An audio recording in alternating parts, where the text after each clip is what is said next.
월이 되니까 그런지 제법 이제 새벽에는 쌀쌀하기도 하고 시원한 바람이 부는 것 같습니다.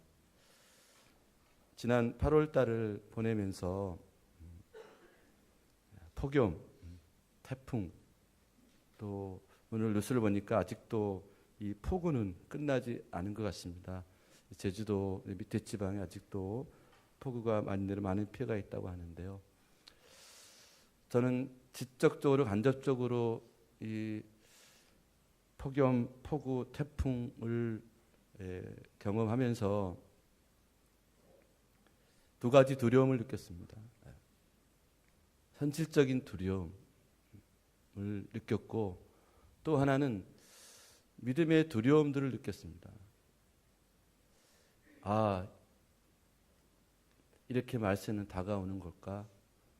하나님께서 이런 모든 과정들을 통해서 우리에게 주시고자 하는 그 뜻이 무엇인가 생각해 보니 한편으로는 두려움이 찾아오기도 했습니다. 그래서 오늘 저는 여러분과 함께 두려움이 밀려올 때라는 제목으로 은혜와 말씀을 나누기를 원합니다. 나폴레옹 힐이라는 글의 성공 이론가라는 사람이 있습니다. 이 사람이 이 두려움에 관해서 그래서 이렇게 소개했습니다. 두려움은 모든 논리를 무력하게 만들고 모든 상상을 파괴하며 자신감을 꺾어버리고 무엇인가 하고자 하는 열정과 의욕을 없애버리는 힘을 지니고 있다. 그리고 사람들은 두려움으로 나태와 비참한 상태에 빠지게 된다라고 정의를 내렸습니다. 두려움은 무서운 파괴력이 있다라는 거예요. 두려움은 우리의 마음에 엄청난 스트레스를 줄 수 있다라는 것입니다. 이 두려움은 무의식 속에 깊이 각인되고 그래서 두고두고 부정적인 영향을 끼치게 한다라는 것입니다. 예를 들어서 우리가 흔히 이제 트라우마라고 말하기도 하는데요. 어떤 어른 아이가 뜨거운 주전자에 뒤었어요. 한 3살, 4살 된 아이가. 그러면 그 주전자만 봐도 주전자하고 비슷하게 생겨만 봐도 마음의 두려움이 몰려온다는 거예요. 그래서 인간은 태어나면서부터 죽을 때까지 숙명처럼 평생을 이 두려움과 씨름하며 살아가게 되어 있다라는 것입니다. 자, 우리에게 이 두려움이 찾아올 때 그 두려움을 느끼는 것과 두려움에 사로잡히는 것은 분명히 다른 것입니다. 어떤 사람은 두려움이 몰려올 때 두려움을 느끼고 두려움에 벌벌 떱니다. 그러나 어떤 사람은 두려움이 몰려올 때 두려움을 느끼지만 그 두려움을 떨쳐버립니다. 그래서 두려움은 그 자체가 문제가 아닙니다. 두려움에 사로잡힌 것, 그것이 문제가 되는 것입니다. 두려움을 느끼는 것 그 자체는 문제가 아닙니다. 두려움에 사로잡혀 떠는 것이 문제라는 사실입니다. 그래서 우리에게 중요한 것은 뭐냐면은 찾아오는 두려움을 어떻게 극복할 수 있는 것인가 하는 겁니다. 여러분, 우리가 이렇게 각자 이렇게 모습을 보면 별 탈 없이 보입니다. 그런데 삶을 좀 들여다보면 여러 가지 문제들이 있어요. 가정마다 집집마다 문제 없는 집이 없습니다. 그리고 좀 더 들여다보면 그들에게 나름대로의 두려움이 있어요. 특히 여러분 건강의 문제로 기로에 서는 분들은 큰 두려움이 있을 것이고요. 사업하시는 분들, 직장 생활하시는 분들, 또 앞으로 진학이나 진로, 취업 이런 문제로 서 있는 우리 청년들, 학생들,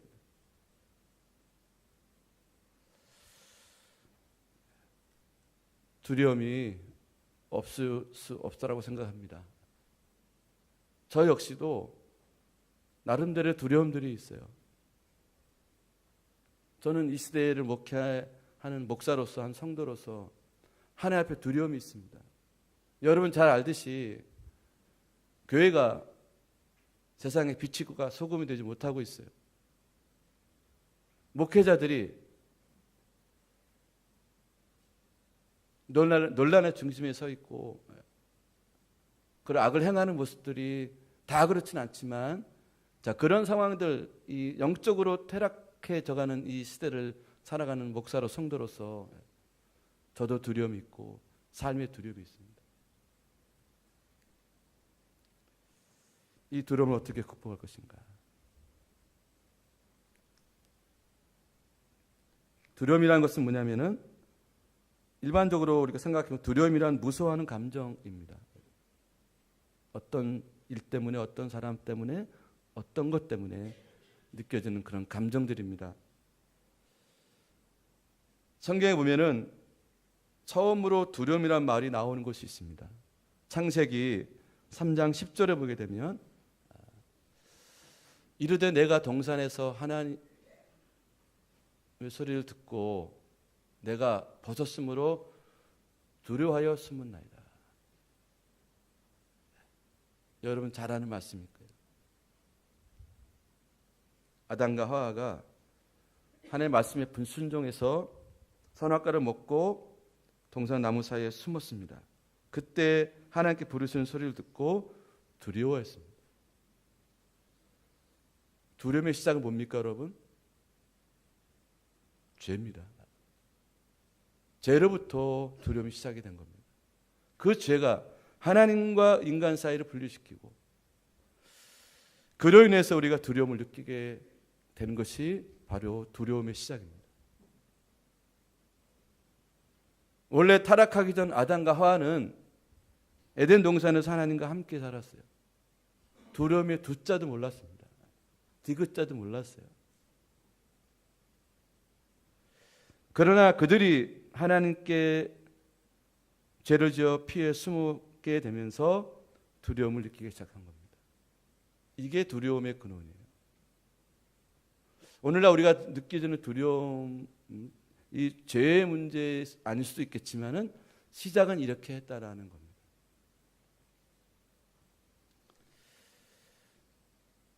어릴 때, 지금은 뭐 풍습이 좀 다르지만은 이제 장날, 장터에 이제 엄마의 손을 잡고 장터에 갈 때가 있었잖아요. 지금 마트를 가겠죠. 이제 예를 들어서 뭐 3살, 4살 바이 아이가 이제 엄마 손을 잡고 장터 갑니다. 지나가는 차들 보고, 또 사람들이 떠드는 소리, 싸우는 소리, 그리고 또 지나가는 이 뭐랄까 이렇게 자동차도 보고, 엄마 손을 붙잡고 있을 때는 두려움 몰랐어요. 근데 엄마가 너 여기 잠깐 있어라. 엄마가 제가 무슨 사올게. 이제 혼자 떨어져 이제 엄마 손을 놓고 혼자 있게 됐을 때, 이 아이는 갑자기 두려움이 몰려오기 시작하는 거예요. 무섭지 않아도 자동차가 무섭게 보이고, 아저씨들 아줌마들 싸우는 소리가 이제 무섭게 들리고, 지나가는 개가 무섭게, 지나가는 자동차도 무섭게 보면서 아이는 울음이 빵 터지는 거죠. 엄마 하고 있는 거죠. 마치 그런 겁니다. 우리가 하나님 품을 떠날 때, 하나님 안에 거하지 못할 때 우리 본능적으로 두려움이 찾아온다는 거예요. 자, 죄의 문제, 하나님을 떠난 이 상태에서 느껴지는 이 두려움, 이 두려움이 바로 우리가 느끼는 두려움이라는 것입니다. 두려움의 종류이 참 여러 가지 많은 것 같아요. 어떤 사람은 바퀴벌레 보고도 무서워서, 이 등치 큰 남자들 말이죠. 내가 어떤 분의 얘기 들었는데 그것 때문에 이사도 가더라고요. 이사도. 또 어떤 사람들은 이 사이가 좋아야 되는데 이 사이가 장모 공포증이 있는 거예요. 장모님하고 무서워서 처갓집 못 가는 사람도 있고, 아내 공포증 걸린 사람도 있고, 직장의 상사 공포증.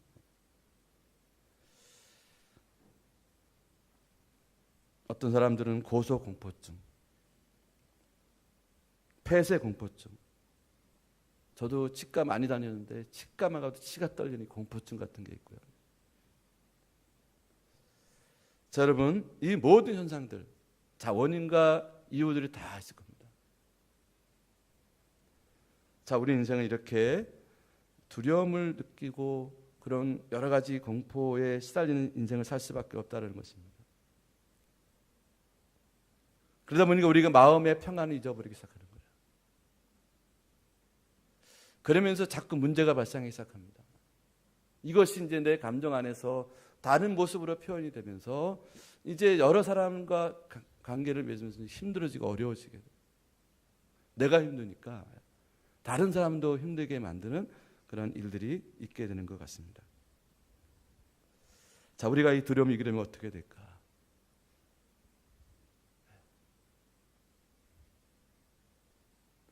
오늘 본문 속에서 그 답을 찾기를 원합니다.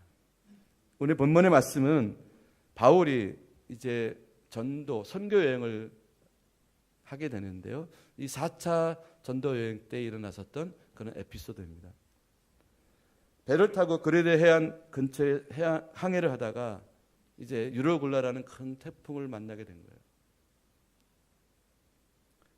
정확하게 날짜는 모르겠지만 뭐 많은 사람들이 한 2주 정도 됐을 거라고 얘기를 하는데요. 선원, 승객들 모두가 이제 절망 가운데 빠졌습니다. 자, 이들에게 하나님의 말씀을 바울이 전하면서 두려움을 극복하고 평안을 되찾게 해주는 이야기가 오늘 본문의 말씀이 되겠습니다. 이 말씀을 두려움을 이기기 위해서 우리가 해야 할 일들을 세 가지를 가르쳐주고 있습니다. 첫째는 뭐냐면은 깨달아야 된다는 겁니다. 자, 오늘 본문 22절을 보게 되면 내가 너희를 권하노니 이제 안심하라. 너희 중에 아무도 생명에는 아무런 손상이 없겠고 오직 배뿐이라라. 바울은 하나님의 말씀을 통해서 상황을 정확하게 분별하고 있습니다. 아무리 큰 태풍이 올지라도 자신들을 두렵게 해도 그것이 자신을 삼키지 못한다는 사실을 깨달은 것입니다. 여러분, 우리가 두려워하는 이유가 있어요. 그 뭐냐면 잘 모르기 때문에 그래요. 무지 때문에 그럴 수 있다는 것입니다. 깨닫지 못했기 때문에 그럴 수 있다는 것입니다. 그래서 속는 거예요. 여러분, 만약에 우리가 이런 일을 당하면 여러분 제일 먼저 여러분의 찾아오는 감정이 뭡니까? 소리가 뭐예요? 아무리 믿음 좋은 사람도요, 이게 부정적인 생각이 우리를 앞섭니다. 아마도 이 태풍을 만난 이 사도 바울 일행은 거기 있는 선원들, 승객들 분명히 그랬을 겁니다. 이제 우리는 끝났다. 하늘을 보니 도무지 이 태풍이 끝날 생각을 하지 않고 바다의 이 출렁이는 파도는 멈출 생각을 안 하고 먹을 건 떨어지고 이제 어두워져 가고 이제는 우린 다 죽었다. 이런 생각을 분명히 마음속에 소리가 들렸을 겁니다. 얼마 전에 이게 태국의 그 땅굴에 갇혔던 아이들이 이 구출되는 사건 여러분 아마 뉴스를 보셨을 겁니다. 네. 이거는 정말 보통 그 내용이 아닌 것 같아요. 그 중에 뭐 크리스찬도 있었고 그 중에 이제 태국이 불교 국가니까 대부분 불교 믿는 사람들이었는데 어떻게 극복했을까 그 상황을 어린 아이들이. 만약에 그때 한번 생각해 내가 그 현장에 있었으면 이 아이들을 어떻게 했을까? 나는 어땠을까? 라는 생각을 해볼 때 참 대단하다는 생각을 좀 해보게 됐는데요. 자, 문제는 뭐냐면 어떤 상황 가운데 있을 때 우리에게 들려준 소리입니다.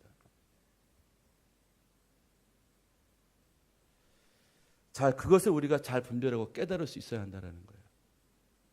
상황도 상황이지만 이런 소리, 이런 마음들이 어디서부터 왔는지. 사단은 속삭입니다. 넌 끝났어. 경제가 이렇게 어려운데 장사도 안 되고 기업 회사도 운영하는 거 어려울 테고 등등 이런 여러 가지 소리들이 우리를 아마 속삭일 겁니다. 근데 바울은 그 상황에서 분별하고 깨닫습니다. 하나님의 말씀 속에서 상황을 정확하게 판단하고 분별하는 거예요. 여러분, 그래서 어떤 문제가 생겼습니다. 두려움이 옵니다. 그럴 때 여러분, 사람 찾아가지 마시고 어떤 방법을 강구하지 마시고 먼저 여러분 성경을 펴세요. 여러분 이제 설교 듣는 것도 좋은데요. 여러분들이 성경을 푸는 게 먼저 중요해요. 그게 먼저가 돼야 돼요, 여러분. 평상시에는 잘 몰랐던 말씀들이 여러분 성경을 펴는 순간 그것은 뭐냐면 내가 하나님을 찾고 구하고 바라보는 거거든요. 말씀이 여러분을 깨닫게 해주실 겁니다. 말씀이 여러분을 분별하게 해주실 거예요. 이게 사단의 소리인지 하나님의 음성인지 부정적인 생각인지 긍정적인 생각인지 분별하고 깨닫게 해주실 거예요. 바울은 그 깨닫는 말씀을 좀 전하고 있는 거예요. 두려울 때, 문제가 있을 때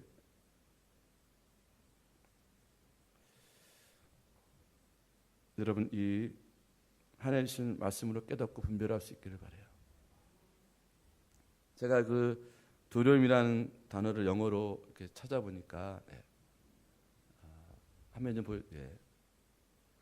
이 네 글자가 이 약자로 이렇게 해석하는 경우도 있더라고요.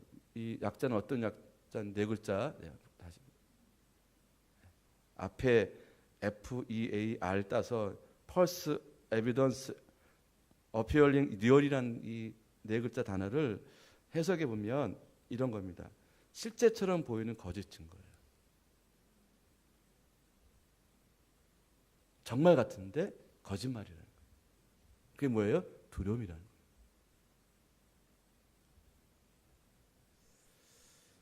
예를 들어서 구약 시대에 보면 다윗이 나오잖아요. 다윗이 골리앗을 쓰러뜨립니다. 옛날에는 전쟁이 이렇게 서로 맞보고 이렇게 전쟁을 하잖아요.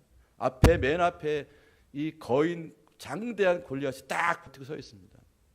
이스라엘 병사들은 골리앗을 보면서 실제처럼 보이는 거짓 소리에 섞은 거예요. 우린 끝났다. 저 인간을 누가 이기고 저 인간을 누가 감당할 수 있겠냐. 우린 다 죽었다. 실제처럼 보이는 거짓 속임에 속아 넘어가는 거예요. 근데 같은 장소에 있었던 어린 다윗은 어땠습니까, 여러분? 분별했습니다. 깨달았습니다. 저가 아무리 장대할지라도 하나님의 사람, 하나님의 백성들은 해할 수 없다. 저가 나를 죽일 수 없다. 자, 여러분, 이 어른들, 장병들은 다 속아 넘어갔는데 이 어린 다윗, 믿음의 소년 다윗은 그것을 말씀으로 보고 깨닫고 분별해서 깨닫고 본인이 믿음으로 담대하게 서는 거예요.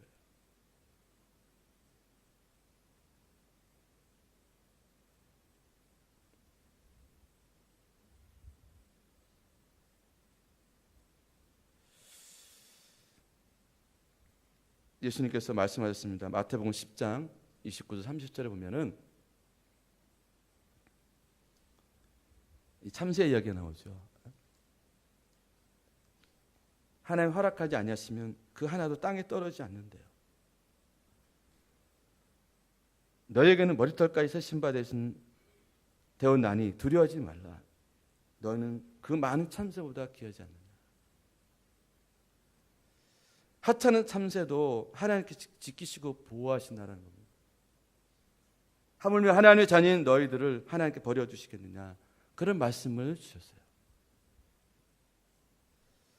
자, 여러분, 상황과 돌아가는 사건만 보고 그 거짓 증거에 속지 마시기를 바라요.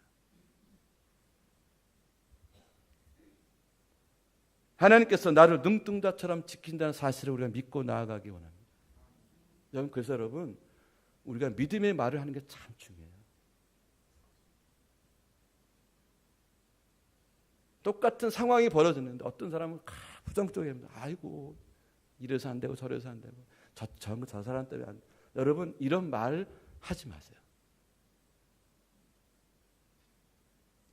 이럴수록 우리 믿음의 말을 해야 됩니다. 하나님 우리에게 주신 말씀이 있지 않습니까, 여러분?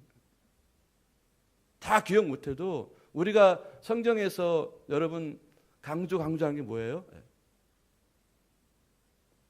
두려워하지 말라는 거예요. 이게 저는 헤아려 보지 않았는데 365번 나오는데 성경에. 그 어떤 분 목사님 그러더라고요. 이게 매일매일 두려워하지 말라라는 하나님 말씀이 은혜의 말씀이다. 이렇게 말씀한 분 계시는데요. 상황과 돌아가는 사건만 보고 속지 말자. 분별하고 깨닫고 말씀을 붙잡고 두려움을 극복하고 이길 수 있다.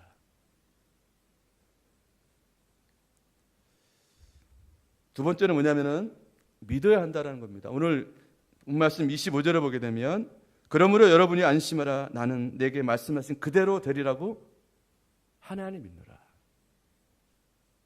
자, 문제는 뭐냐면 많은 설명도 있고 많은 말들이 있고 참 그런데요. 사실 딱 한 가지예요. 믿음의 문제입니다. 우리가 세상을 살아감에 있어서 신앙생활 하면서 있어서 가장 중요한 건 뭐 여러 가지 설명을 하는데 딱 하나예요. 믿음의 문제입니다. 내가 정말 예수를 믿느냐 하는 거예요.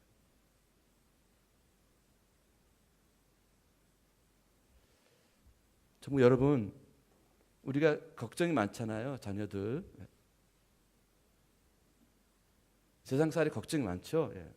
여러분 예를 들어서 자녀들이 예수를 믿으면 다 해결되는 거예요. 문제는 뭐냐면 제대로 예수를 믿지 않는 겁니다. 여러분 우리의 두려움, 우리의 문제 다 있지만 문제는 뭐냐면 내가 정말 이 신실하신 하나님 약속의 말씀 믿고 있느냐 하는 그 문제예요. 믿으라는 겁니다. 제가 보니까 저도 그런데 두려움 그 자체는 믿고 있어요, 제가. 근데 하나님을 믿지 않고 있더라고요. 두려움을 믿고 있는데 내 마음은 기울어지는데 내 하나님을 믿지 않고 있는 우리 현실을 볼 수 있겠더라고요. 사람이 말은 철떡같이 믿어요. 의사의 말은 철떡같이 믿어요. 근데 정말 나를 살리는 생명의 말씀, 하나님의 말씀은 믿지 않더라는 겁니다. 여러분, 우리가 할 수 있는 일은 아무것도 없잖아요. 할 수 있는 것은 하나님 믿어드리는 거고 그 하나님 믿는 믿음으로 기도하는 것 외에는 아무것도 할 수 없음을 우리가 고백할 수밖에 없습니다. 네, 괜찮습니다. 네.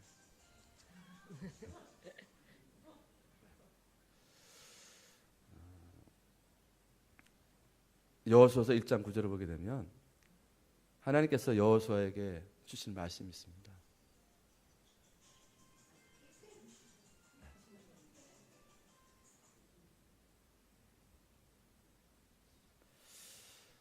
이제 모세가 죽고 이스라엘 백성들을 가나안 땅으로 인도를 해야 돼요. 자, 모세는 지켜봤습니다.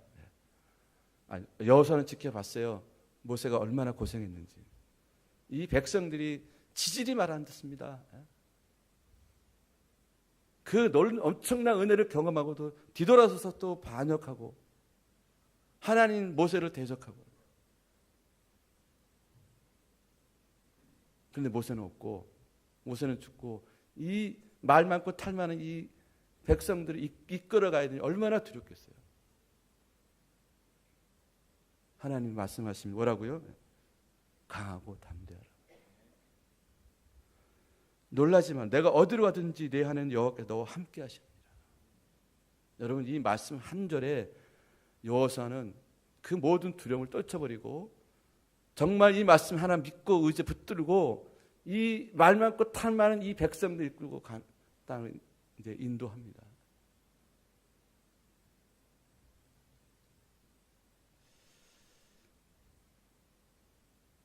저는 이 여호수아 1장 9절 말씀 보면서 평상시 알았지만은 다시 한번 보게 된 말씀이 뭐냐면 1장 9절 한번 말씀 띄워주세요. 뭐라고 시작합니까? 내가 내게 명령한 것이 아니냐. 명령하셨습니다. 뭐라고요? 두려워하지 말으라고. 저는 이 말씀을 다시 보게 됐습니다. 이거는 두려워하지 말래? 그래서 안 하면 좋겠다가 아니라 명령이에요. 두려워하지 말아라. 오늘도 우리에게 주님 명령하십니다. 여러분들이 느껴진 여러 가지 감정들, 두려움들, 어려움들 가운데 있는 우리들에게 말씀하십니다. 두려워하지 말아라. 저도 아까도 말씀드렸지만 목회자로서 제 자신을 아니까 두려움이 많아요. 저도 여기 설교 예배 전에 화장실 몇 번 왔다 갔다 합니다. 아직도. 왜냐하면 이 두려움이 있기 때문에 그래요. 그럼에도 불구하고 감당하는 것은 뭐냐면 이것은 내 일이 아니고 하나님 일이기 때문에 나는 하나님만 바라보고 나간다. 내가 잘하고 못한 거 그것은 사람들의 평가가 중요한 것이 아니고 하나님의 평가가 중요한 것이다. 그리고 하나님께 믿고 맡기고 오늘 이 자리에 또 서게 되는 겁니다.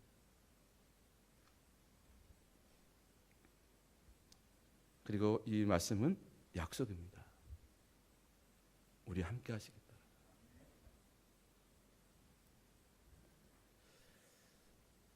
우리가 즐겨 암송하는 시편 23편 4절에 뭐라고 말씀하시죠, 여러분? 내가 사망의 음침한 골짜기를 다닐지라도. 여러분 다윗 잘 아시죠? 몇 번이 목숨이 날아갈 뻔했고요. 그 자신을 따르고 믿던 많은 사람 배신합니다. 여러분 한 사람도 배신당해도 여러분 죽을 맛이죠. 근데 이 때로 사람들이 이 다윗을 공격하고 배신하고 죽이려고 그러고 우리가 겪는 이 두려움은 이거는 아무것도 아닐 겁니다. 그런 다윗이 뭐라고 그럽니까? 이 사망의 음침한 골짜기를 다닐지라도 해를 두려워하지 않을 것은 주께서 나와 함께 하십니다. 여러분 다윗이 깡다가 좋아서가 아니라 이 약속의 말씀을 붙들고 믿고 두려움을 이겼던 사람입니다.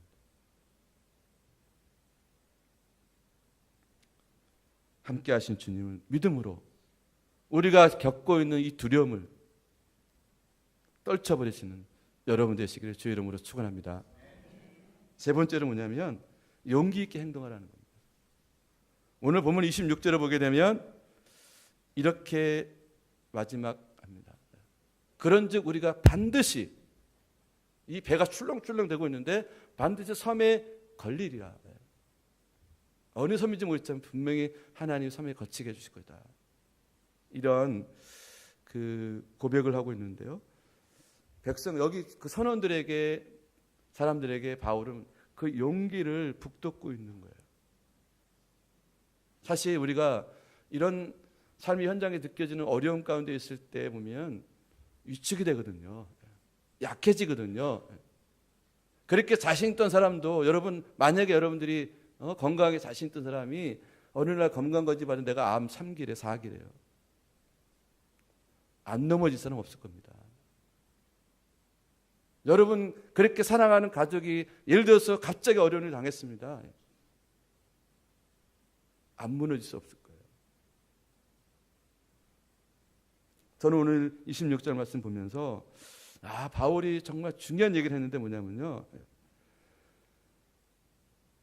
어느 섬에 닿게 할 것이다라고 말하면서 미리 그 섬에 닿을 것을 이제 준비하자는 겁니다. 지금 이렇게 막 출렁거리지만 우리 배가 하나의 도우심으로 그 섬에 닿을 것인데 미리 준비하자는 겁니다. 지금 두려워 떨지 말고 방황하지 말고 헤매지 말고 준비하자는 겁니다. 이 배가 섬에 닿을 수 있도록 준비하자는 거예요. 지금 문제가 출렁거리고 있는데 앞을 내다보고 준비하자는 거예요. 우리는 어떤 어려움이 생기게 되면 그것만 보게 되거든요. 근데 용기를 가지고 그 다음을 준비하라는 거예요.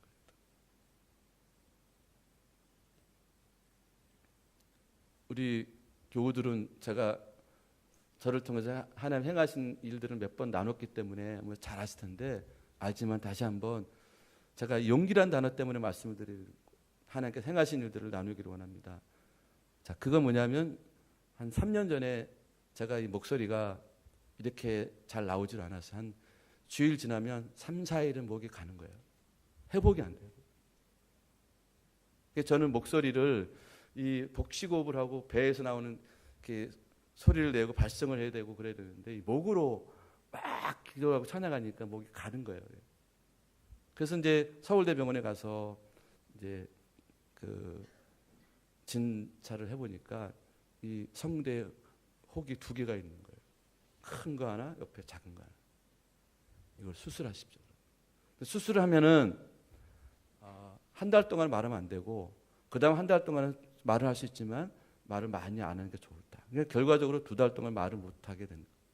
그래서 제가 이렇게, 우리 교회는 뭐 분목사님도 안 계시고 그런 상황에서 제가 2달 동안 휴가 갈 수도 없고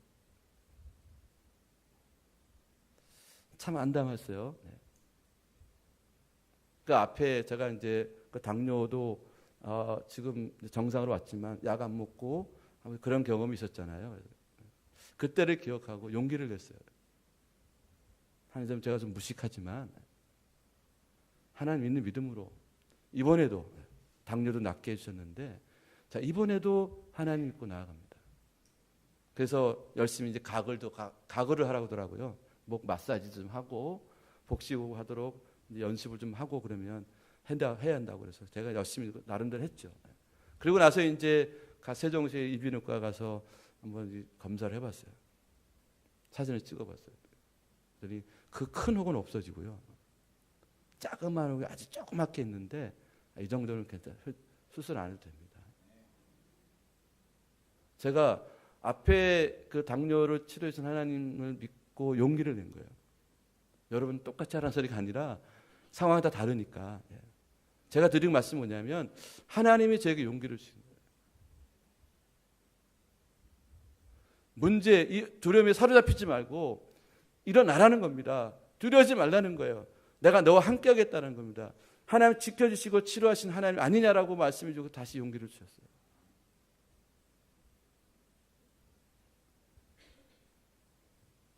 두려움이 몰려왔을 때 피해가지 마시고 돌파하십시오. 적극적으로 대처할 땐 대처하라는 겁니다. 사랑하는 성도 여러분,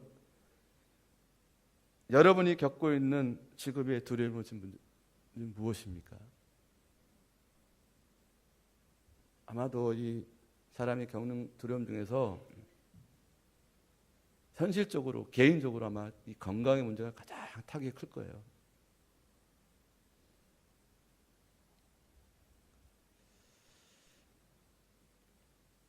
이 어려운 시기에 사업하신 분들, 직장생활 하신 분들, 공부하는 학생들, 취업을 앞두고 있는 청년들,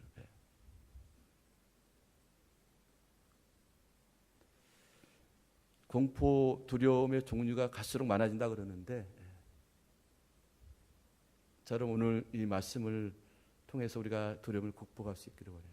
여러분, 아무리 강하고 잘 나가는 사람도요, 한쪽엔 두려움이 없을 수 없어요. 그렇죠? 오늘 이 말씀을 통해서 두려움이 밀려올 때